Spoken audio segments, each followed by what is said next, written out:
So yeah, my presentation is Tragically Beautiful, The Loss of the Monstrous in Contemporary Romantic Narrative. So I want to focus on the concept or the myth of the monster and how it has changed over the last couple of centuries. For that, I want to use Philip Cole's The Monstrous conception from his book, The Myth of Evil. So Philip Cole's conceives 4 possibilities of evil that you can see here: the monstrous one, the pure, the impure, and the psychological. For this presentation, I want to just focus on the monstrous conception, which means someone or something that's capable of pure evil. That's someone that is able to decide to do evil. And Philip Cole makes a difference between modern fiction and everything before it.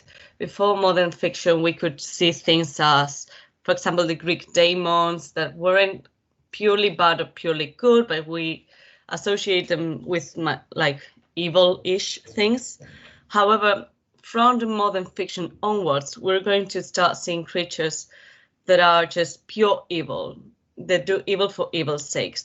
And see that I see creatures and not people, because the fact that someone or something is capable of doing absolute evil makes them constitute a whole different class, a non-human class. So the moment in the fiction someone or something decides to be purely evil, they're a monster. And before going a bit forward, I want to clarify something that I'm sure it's very obvious to everyone, but monsters do not exist. Okay. What I mean is that oftentimes we see media and social platforms use the word monster to refer to someone who has something that we deem as evil. So criminals, political opponents, whatever. The thing is that the moment we label someone as monster, we're defining them as less than human and therefore deserving of something that less than human. And the thing is, however wrong a person has done, they should always be judged on a human basis, because if we don't do that, then that can lead to witch hunts and the dehumanization of people that we just deem worse than us. So criminals, people from other religions, we can call them monsters, rats, animals. That dehumanization should stay in fiction. But as I'm going to explain in this presentation, oftentimes fiction and reality just construct each other and build each other. We could start all this essay at any given point in time, since the history of evil as monstrosity is as old as humanity itself. But for the sake of staying on the monstrous conception of Philip Cole, I'm going to start on the 19th century. So yeah, 19th century, we're using electricity now. The train rails are making the world smaller. Alexander Graham Bell patents the telephone. So everything is changing at a very fast speed. And with that, also change of fears. So we're going to create a new imagery of the monster, and it's all going to start in 1818 in a night oftenly called the Night of the Monsters.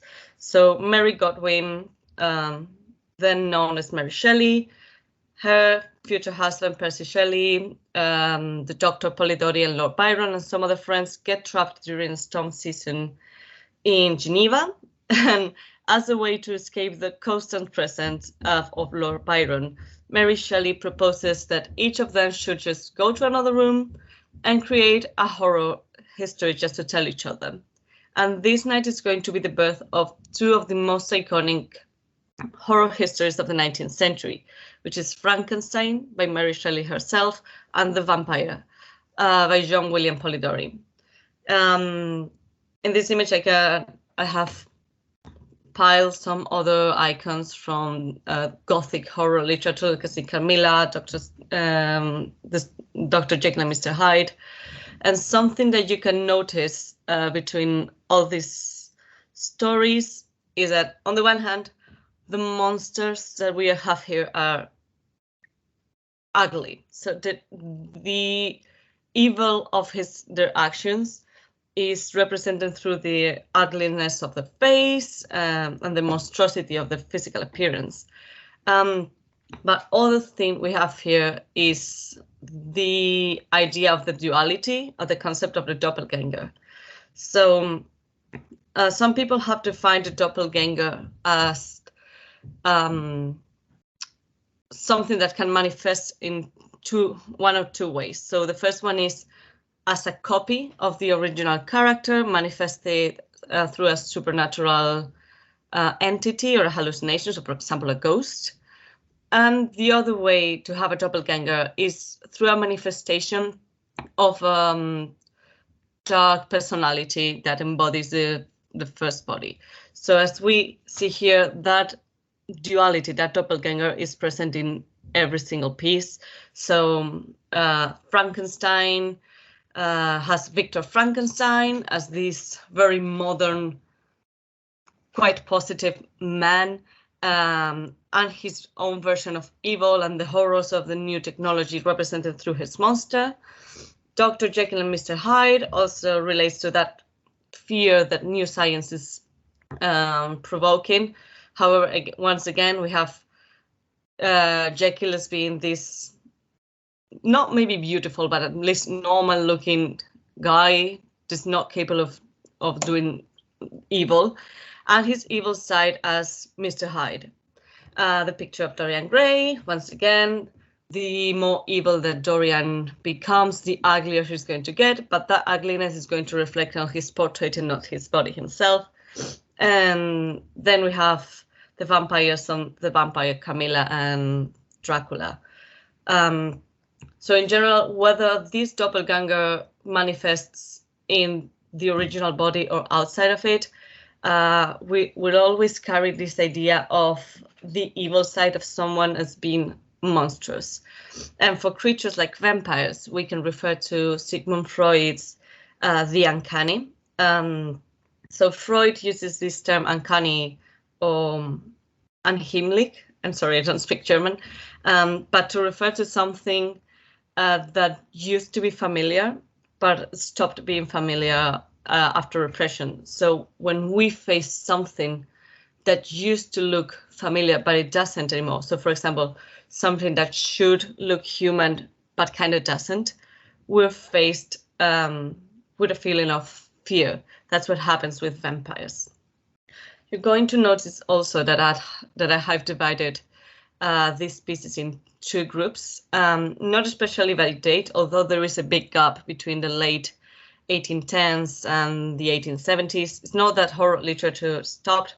We have Wuthering Heights, we have the Mask of the Red Dead, but they are not as focused on this figure of the monster, save maybe the Legend of Sleepy Hollow. The reason I have divided this is that something happened after 1872, and that's a publication of Cesare Lombroso's L'Uomo Delinquente. So if someone is not familiar with physiognomy, physiognomy is a pseudoscience that links one's physical appearance, especially the face, to the personality.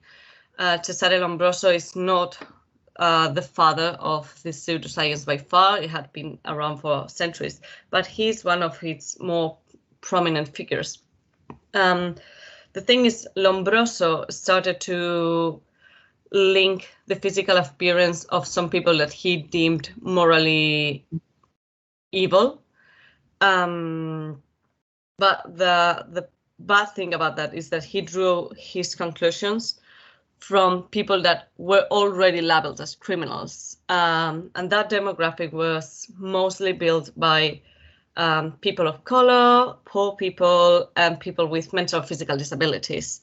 So what happens is that when you reinforce that people that look like these people are morally evil because they are already in jail. What you're going to do is feed this system in which we're all going to ostracize them more.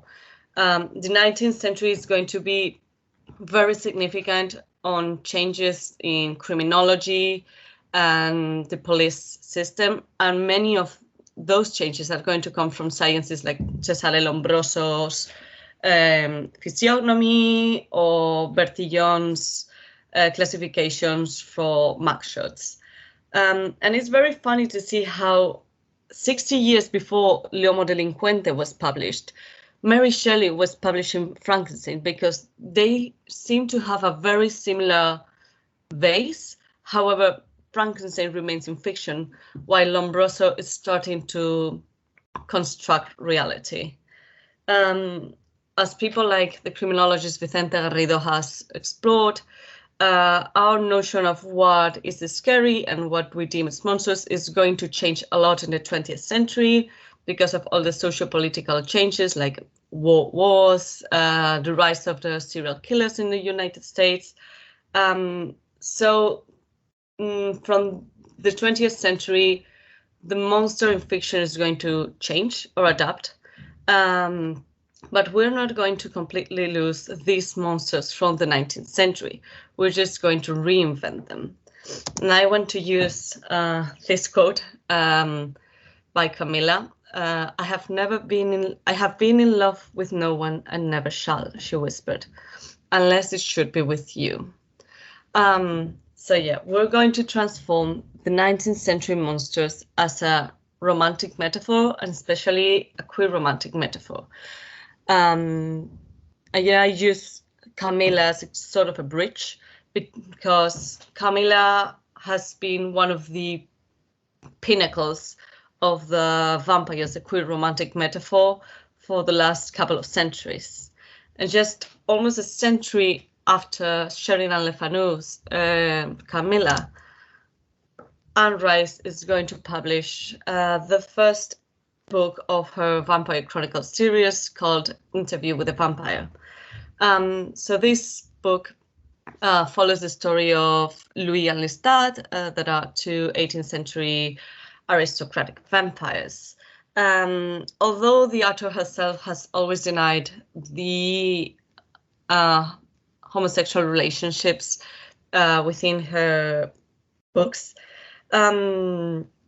they have an undeniable homoeroticism to them, which is not new to the Gothic monster. Is the way they live, the way that they also adopt a child, Claudia, that they get to raise and spoil. Especially Lestat is going to take care of Claudia's education. There's going to be a little change because Claudia is going to become a sort of a romantic interest for Louis. But later on, he will move to another male vampire, Amand, with whom he will get over both Claudia and Lestat. So it's a very easy to analyze this piece through a queer point of view. It has also been read through a material point of view as a symbol of the economic changes during the Reagan era, because Louis and Lestat have this very bourgeois, very new, rich way of living. They surround themselves with art, luxury. The way Lestat raises Claudia with teaching her how to play piano and everything is very bourgeois. And Lestat himself is going to remain a very hedonistic icon throughout the 90s and up until now, as an icon of someone that doesn't die and is very wealthy. And we can see them in the 1994 and 2022 adaptations of The Interview with a Vampire and 2002's Queen of the Damned. So we're reinventing the vampire in a very romantic way, and it's going to take long until we reinvent it as a love interest, especially for a very plain female lead. This is because the audience is changing now. Now we're targeting young women and queer people, So Stephanie Meyer is going to do a great job with Twilight, reinventing this vampire as appealing. She's getting rid of the fangs and that ugly aesthetic, and now they have this whimsical light to them. So everything that signed us that these creatures are evil, all that ugliness is transformed into something beautiful and appealing, so we can easily put ourselves in the place of the protagonist. We can see that also with the Phantom of the Opera and how the 2004 adaptation uses very handsome Gerard Butler, just barely covering his face with a mask, but we can still see he's beautiful. We have seen that happen with a lot of adaptation of The Beauty and the Beast, in which we no longer use the beast, but kind of like bestiality as a metaphor for a tormented man. The 2014 adaptation has Alessandro Preziosi use this very small mask to cover a very small scar. And then we can also see the wolves in Teen Wolf, the werewolves, not as much as a romantic interest, but especially as a male fantasy of power. We reinterpret this 1985 movie starring Michael J. Fox. That's a very campy comedy into this very dark, very masculine fantasy of the reinvention of the nerdy teenager into a male fantasy. And we can also see this idea of the doppelganger I was mentioning before. We have this duality on the vampires and monsters, the mask as a way of covering what's evil and bad. We have also the moral switch, for example, in the Vampire Diaries, the good and bad vampires in Vampire Academy or Buffy the Vampire Slayer. So it's kind of still the idea of the 19th century monster. However, we have adapted it. But the question remaining here is what happens to the queerness in Camilla, in Dorian Gray, in Dracula, and in Interview with the Vampire. The 2022 has been an amazing year for queer representation in horror stories. We have 2 major series led by queer couples, and we seem to be going in a different but right direction as to how we have adapted these creatures for modern consumption. So from all of this, I want to draw 2 different but linked conclusions. So the first one is society obviously has progressed. With that progress, so has evolved our fears, but also our needs and desires. And in the society of consumption that we live in,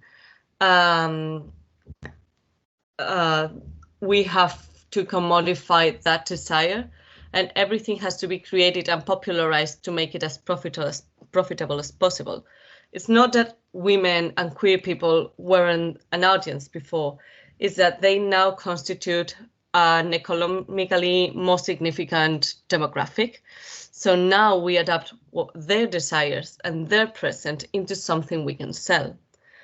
However, it is also positive to see how the representation of queer narratives and female desires is gaining more and more space in popular media, and it's giving those communities who have always been very misrepresented, ignored and mocked, a new place to grow, and new creators, they're giving this space for different realities to be told through these very same Gothic monsters.